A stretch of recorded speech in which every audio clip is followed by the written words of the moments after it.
Bonjour, je vais vous faire la démonstration du cerveau de Daniel Siegel.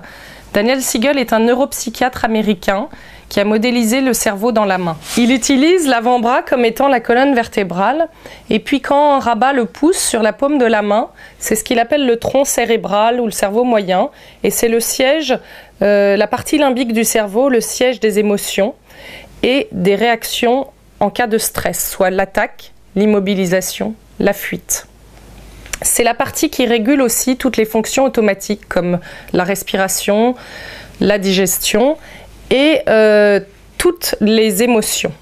Quand on rabat les doigts sur le cerveau, la partie devant étant le front, c'est ce qu'on appelle le cortex. Le cortex, c'est la partie du cerveau qui permet de raisonner, de penser, de décider. Et la partie sur les ongles, c'est ce qu'on appelle le cortex préfrontal. Le cortex préfrontal est le siège des fonctions supérieures du cerveau. Le cortex préfrontal permet la régulation des émotions, permet la moralité, la prise de décision, l'organisation, la logique. C'est vraiment toutes les parties qui sont très importante au niveau de l'intelligence du cerveau et de la prise de décision. Lorsqu'on est en colère, ce qui se passe dans le cerveau, c'est ça. On est déconnecté de notre capacité à s'organiser, de notre capacité à être logique, de notre moralité, de notre empathie, de notre flexibilité, et on est en prise directe à notre stress, à notre réaction en cas de stress, soit l'attaque, la fuite, l'immobilisation. Physiologiquement dans le cerveau, on est donc incapable de raisonner, on est incapable d'être logique, on est incapable de prendre des décisions.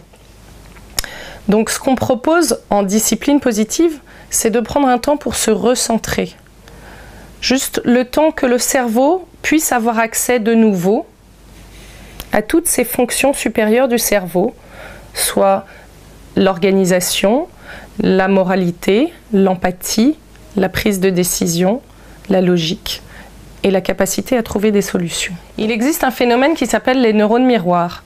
Les neurones miroirs, c'est ce qui fait que quand on ouvre la bouche, qu'on donne à manger à un bébé, le bébé ouvre la bouche. Quand on bâille, la personne en face de nous bâille. C'est situé à cet endroit-là dans le cerveau. Et ces neurones miroirs font que lorsqu'on est en colère, qu'on est en réaction de stress, la personne en face de nous, en 10 secondes, est dans le même état.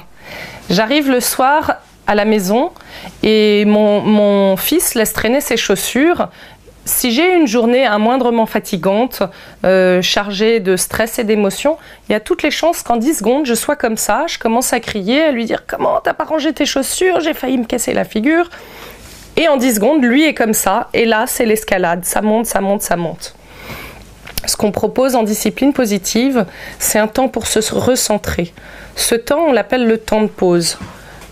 Donc, c'est de prendre un moment pour avoir de nouveau accès à notre capacité à raisonner, à notre logique, à notre empathie, à notre moralité, à notre capacité à prendre des décisions.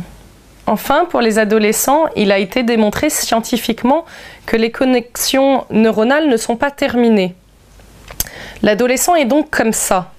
Il est beaucoup plus facilement en prise directe à ses émotions et à ses réactions en cas de stress, soit l'attaque, la fuite, l'immobilisation. Et que beaucoup plus facilement il se déconnecte et beaucoup plus facilement il perd donc son empathie, sa moralité, son raisonnement, sa logique. Ce qui peut expliquer parfois certaines prises de risques. Le cerveau de l'adolescent et ses connexions se terminent à 25 ans.